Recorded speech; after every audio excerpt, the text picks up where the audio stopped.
En este tema me da muchísimo gusto darle la bienvenida esta tarde al doctor Tito Reséndiz Silva. Él es intensivista pediatra en la Unidad Médica de Alta Especialidad número 25 del IMSS, justamente allá en Monterrey, Nuevo León. Doctor, ¿cómo estás? Buenas tardes. ¿Qué tal, Jimena? ¿Cómo está? Buenas tardes a usted y a su auditorio. Oye, doctor, bueno, pues especialistas han advertido que el IMSS necesita una intervención urgente, una cirugía urgente. La pregunta es por dónde empezar y me gustaría conocer tu opinión desde tu trinchera. ¿Cuál consideras que es la situación actual del IMSS y cómo podría o por dónde se tendría que empezar a mejorar?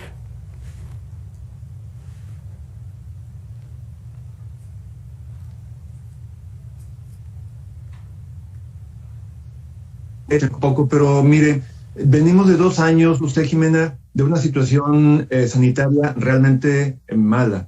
Y esa situación, de alguna forma, ha venido pegando en todas las instituciones públicas de salud del país. El Seguro Social es el servicio sanitario más grande del país y obviamente sí tuvimos carencias en el transcurso de estos 2 últimos años. Ya veníamos con carencias desde antes de la pandemia, hay que ser honestos. Pero creo que de alguna manera esta cuestión sanitaria pandémica hizo que las carencias se evidenciaran más. Yo creo que para empezar tienen que de alguna manera, sobre todo, preponderar el abasto suficiente de medicamentos en todas las unidades médicas del Seguro Social, tanto desde las unidades de medicina familiar hasta los hospitales de segundo y tercero nivel. Creo que definitivamente los medicamentos es la prioridad, sobre todo para aquellos pacientes que están de alguna manera teniendo tratamientos ambulatorios. Ya de alguna manera abastecido toda esta situación de los medicamentos, creo que de alguna manera, y obviamente eso también tenemos que tener suficientes medicamentos y de calidad para los pacientes hospitalizados. Y después de eso creo que viene la cuestión de la infraestructura electromédica, que tuvo un gran uso en el transcurso de estos dos años y que de alguna manera tiene que ser renovada. Hay unidades que están muy bien abastecidas con respecto a su infraestructura electromédica, y eso no ha sido tanto del menoscabo. Afortunadamente no sufrimos tanto por la carencia de los ventiladores, por lo menos en los hospitales del Seguro Social que yo conozco acá en Monterrey. Eso fue una gran ventaja. Pero obviamente sí requerimos que se revitalice toda la infraestructura electromédica del instituto, que siempre ha sido buena, pero obviamente el uso ante tanta gente ha venido de alguna manera devastando la eficiencia de estos. Y de alguna manera también, en tercer lugar, y no menos importante, tiene que ver la infraestructura humana. Creo que de alguna forma perdimos una cantidad importante de médicos, enfermeras, sanitaristas, camilleros, etcétera. Y esta gente tiene que ser renovada por gente capacitada, sin olvidar la gran trascendencia del papel que tuvo esta gente que lamentablemente perdimos en el transcurso de estos 2 últimos años. Más o menos en ese orden de prioridades pondría yo esta situación de la revitalización del Seguro Social, que tengo que ser honesto, mostró una actitud importante y de entrega en el transcurso de estos 2 años. Creo que se atendió de una manera bastante aceptable considerando los recursos. Me refiero específicamente al Seguro Social, pero obviamente sí sufrimos carencias y eso no puede volver a pasar. Sí, sin duda, doctor, un reconocimiento justamente a ustedes, a los médicos, enfermeras, enfermeros que le hicieron frente a esta pandemia con lo que tenía, con lo que había. Bien que mal, lograron atender a los pacientes. Pero todo esto que nos comentabas, doctor, el abasto suficiente de medicamentos, la infraestructura electromédica y la infraestructura humana cuesta. ¿Se está destinando recursos suficientes? Ahorita veíamos en una de las notas que en otros países se están destinando el 15% del PIB, mientras que en México se está destinando únicamente el 9% del Producto Interno Bruto. ¿Será necesario meterle más lana, más recursos? Porque, insisto, todo esto que hace falta pues cuesta. ¿Y de dónde va a salir?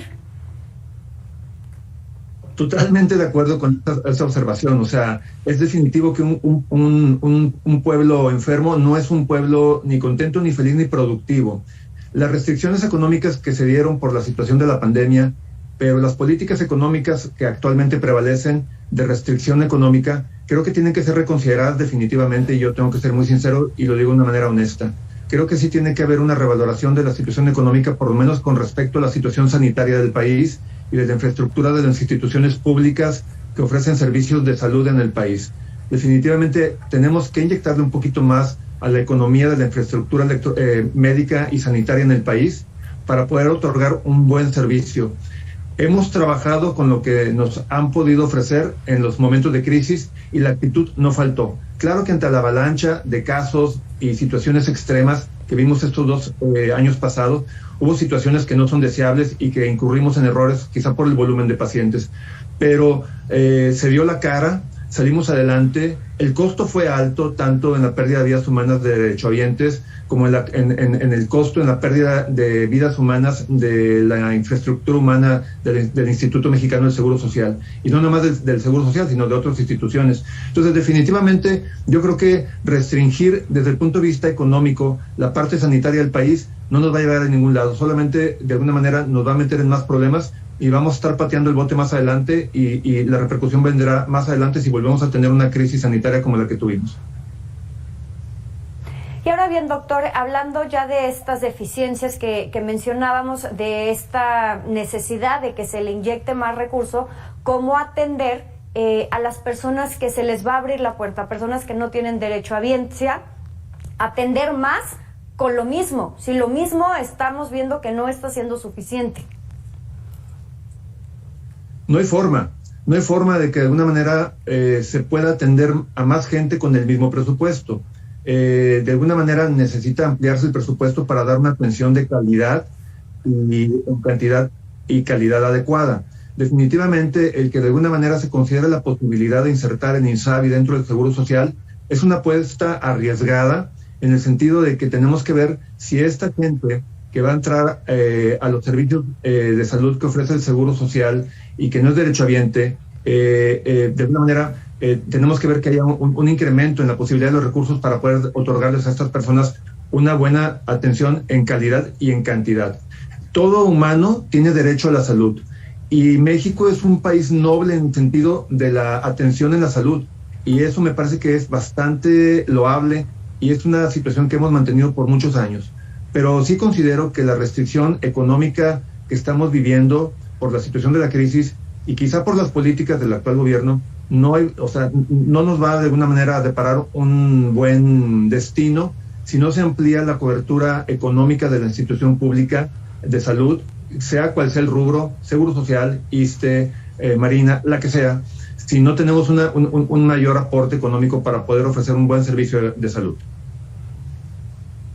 Doctor, y al final creo que esto también los pondría en aprieto a ustedes, que son esta primera línea de contacto con el paciente, médicos, enfermeras, enfermeros, porque pues al final es su deber, es su responsabilidad, es su pasión atender al paciente. Sin embargo, pues no les están dando las herramientas para hacerlo.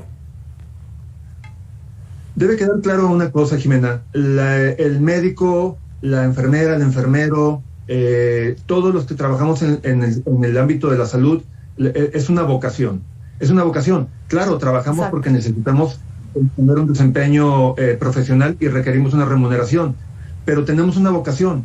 Cuando la pandemia se vino, sabíamos que los que teníamos que estar enfrente éramos los del grupo sanitario. No había forma de no entrarle a esa situación y dimos la cara. El costo fue altísimo. Tenemos el nada honroso primer lugar de muertos en el grupo sanitario en el mundo. Eso no es concebible y de eso en México nadie habla. Yo creo que al gobierno ya se le olvidó que se murieron muchas enfermeras, enfermeros, médicos, y ahí quedó. Pero eso se pudo haber evitado si hubiéramos tenido una mejor planeación. Entonces, definitivamente el dar la cara ha costado mucho, pero no podemos dejar de hacerlo porque estamos comprometidos. Nosotros cuando terminamos la carrera hacemos un juramento y eso nos conlleva que tenemos que ser congruentes en lo que de alguna manera decimos y hacemos. Entonces, el sector público sanitario del país dio la cara, incluso el sector privado también.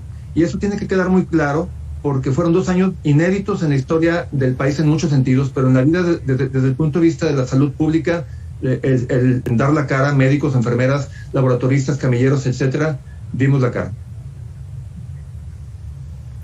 Doctor, muchísimas gracias por esta entrevista y el reconocimiento, de verdad, a todos esos médicos, doctoras, enfermeras, enfermeros que dieron la cara justamente cuando más se necesitó, cuando los pacientes los necesitaron, y que muchos de ellos también lamentablemente pues dieron la vida literalmente en esta crisis sanitaria que enfrentamos.